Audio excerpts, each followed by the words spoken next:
Olá pessoal, muito obrigado aí por sua presença do outro lado, que Deus continue vos abençoando grandemente. Estamos de volta com mais um vídeo da série Contos, certo?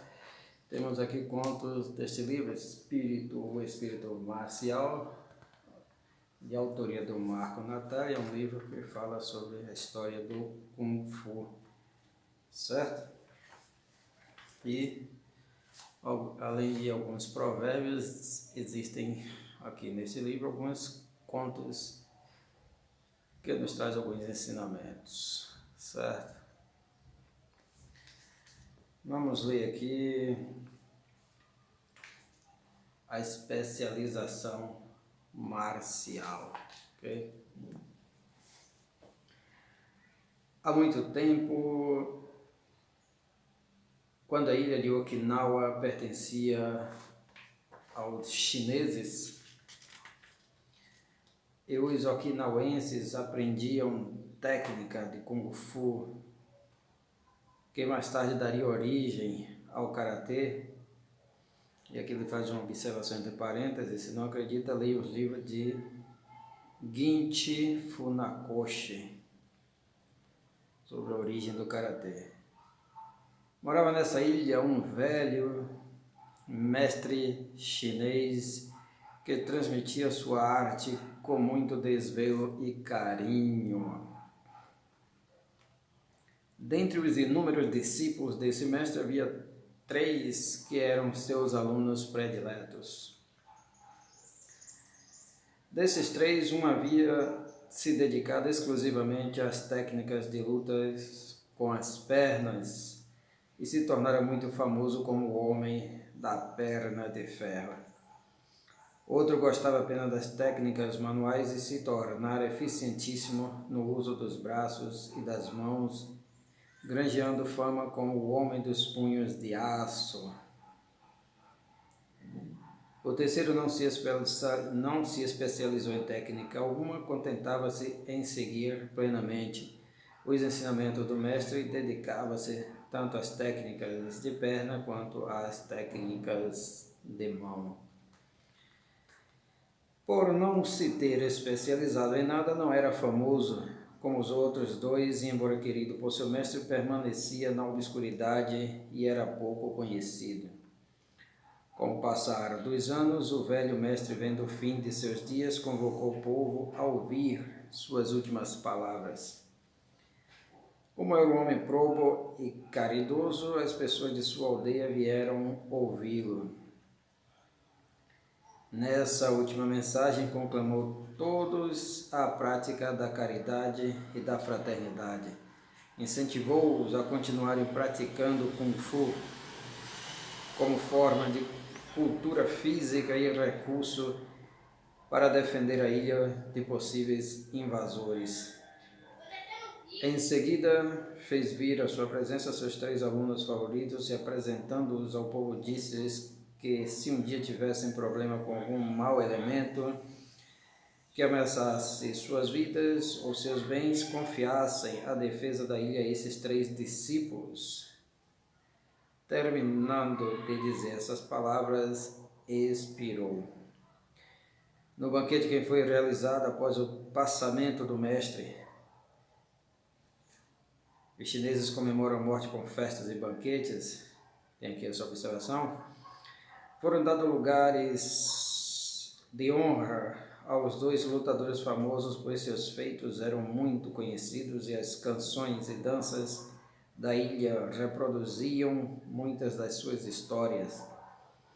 O terceiro lutador conseguiu um lugar afastado entre os alunos menos conhecidos do mestre. Os anos foram se passando e os 2 lutadores famosos cada vez venciam adversários mais poderosos e mais aumentavam a fama que possuíam. As crianças corriam atrás deles nas ruas gritando seus nomes. Quando iam ao mercado, os comerciantes lhes ofereciam presentes e dinheiro. Todos se sentiam honrados em hospedá-los e alimentá-los. O terceiro lutador continuou desconhecido. Todos os dias pela manhã abria os portões do quintal da casa do mestre, onde continuou a morar, e recebia aqueles que o procuravam para aprender Kung Fu, ensinando-os com o mesmo carinho que costumava ter quando o mestre era vivo. Às vezes, um dos dois lutadores famosos, o Homem dos Punhos de Aço, ou o Homem da Perna de Ferro, vinha à academia e era recebido com muita alegria pelos alunos que os convidavam a ensinar suas técnicas prodigiosas. Os anos foram passando e certo dia a ilha foi invadida por um bando de salteadores chineses chefiado por um bandido feroz, exímio praticante de Kung Fu. Esse bandido atacava as aldeias, matava aqueles que resistiam, aprisionava os sobreviventes, arrancava-lhes as roupas, saqueava o que podia e em seguida incendiava as casas.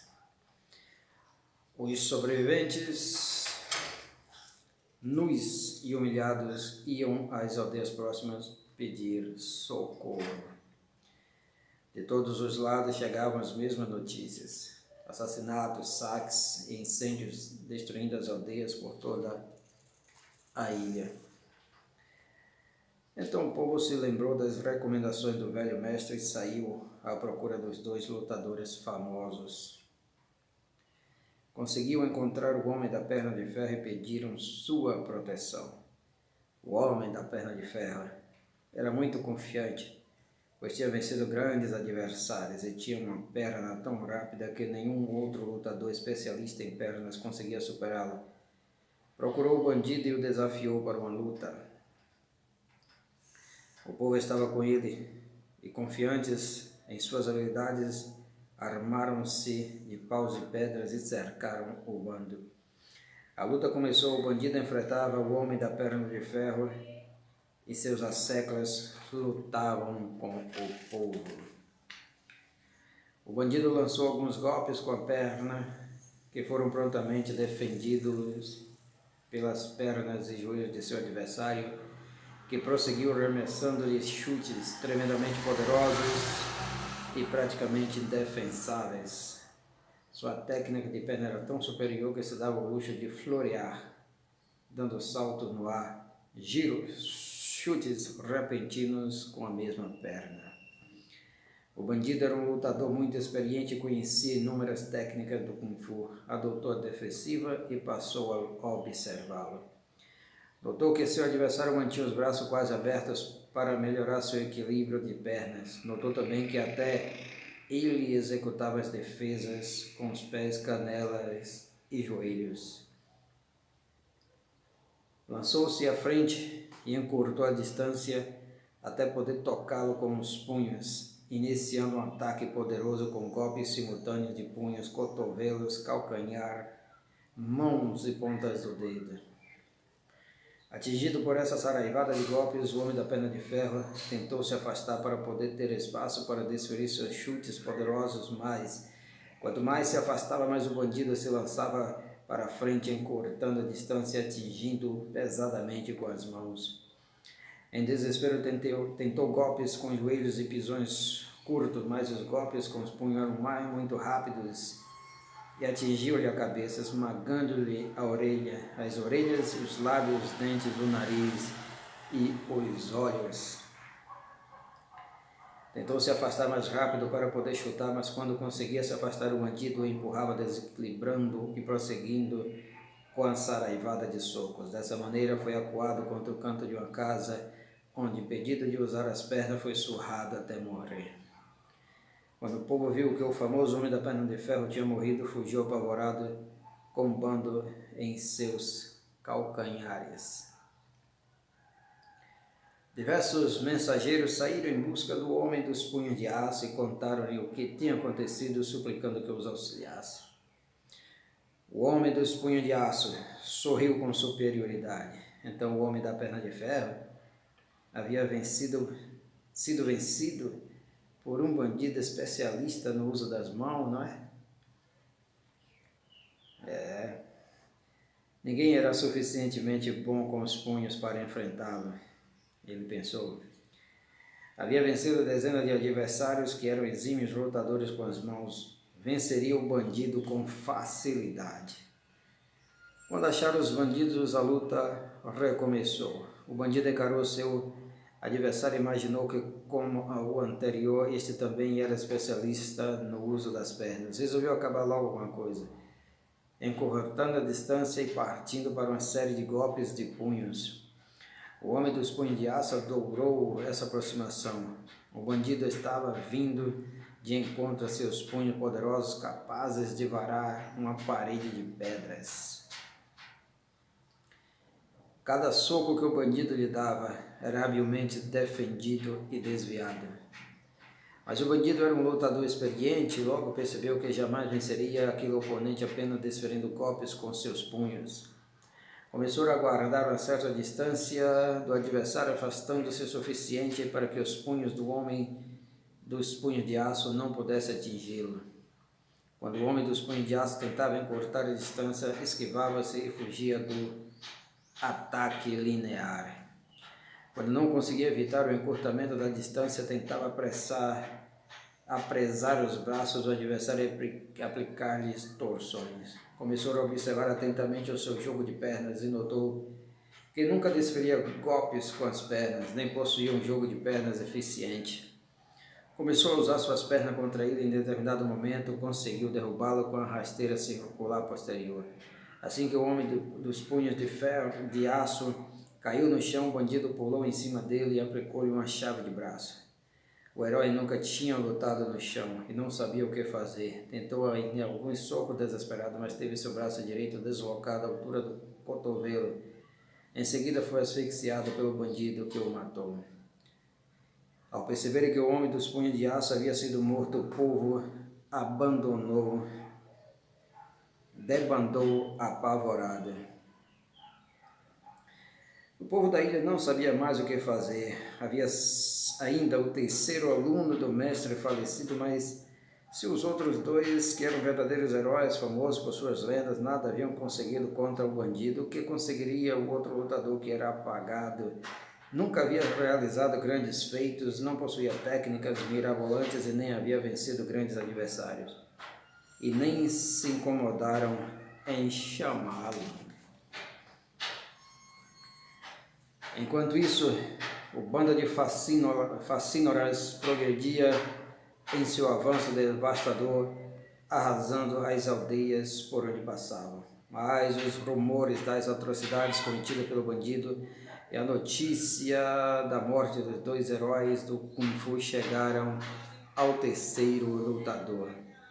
Certa manhã reuniu os alunos da academia e disse-lhes: hoje nosso treinamento será diferente. Peguem as armas e sigam-me. Não tiveram que andar muito para achar os bandidos. A luta começou rápida e não tardou para que ambos os chefes se enfrentassem. Quando o bandido começou a lutar com ele, imaginou qual seria a especialidade do seu adversário, pernas ou punhos. Arriscou alguns chutes, esses foram habilmente defendidos e revidados à altura. Resolveu mudar de tática, lançou alguns socos e esses também foram defendidos e devolvidos. Lançou-se à frente tentando encurtar a distância, mas foi rechaçado por uma saraivada de golpes certeiros que penetraram em sua guarda pelo centro de seu corpo. Tentou agarrar as mãos do adversário e ficou surpreso em descobrir que ele era liso e sabia esquivar-se com admirável habilidade. Começou a socar com força, mas o lutador, ao invés de defender formalmente, seus golpes desviava-os para fora com hábeis movimentos com os cotovelos, somado a um sutil giro de cintura. O bandido reparou que o seu adversário completava seus ataques com apresamento de seus braços, seguido de revides formidáveis. Outro detalhe interessante é que cada braço que executava uma defesa estava lançando um ataque quase que simultaneamente. Tentou dar alguns chutes para aumentar a distância, mas suas pernas eram bloqueadas antes mesmo que os pés saíssem do chão. O lutador bloqueava, soltando golpes curtos com o calcanhar sobre a coxa, joelho e canela do bandido. Tentou aplicar um golpe de torção, mas o rapaz esquivou-se num giro completo pelo outro lado e acabou por prender-lhe o pulso direito com mão de ferro. Quando puxou o pulso a fim de se livrar, o adversário dobrou o pulso, arremessando o cotovelo da frente e caindo sobre ele com todo o peso de seu corpo. O impacto no peito foi enorme e quebrou várias costelas, fazendo com que sentisse gosto de sangue em sua boca. Ainda tentou ensaiar vários golpes, mas cada vez que arremessava um ataque era atingido na área do seu corpo que estivesse menos defendida. Começou a cansar-se, a baixar a guarda e a apanhar feio. Não demorou muito, tinha deslocado o ombro e o tornozelo, logo mais desabou no chão e não mais conseguiu se levantar. Quando os outros bandidos viram que o chefe estava fora de combate, perderam o espírito de batalha da melhor forma que puderam, trataram de fugir. A essa altura, o povo começou a se juntar em volta do lutador e de seus alunos e fizeram-lhe uma festa para comemorar a expulsão dos bandidos e a descoberta de um novo herói do Kung Fu. Ok? Muito obrigado pela paciência. Deus abençoe. Esmere-se naquilo que você faz. Certo?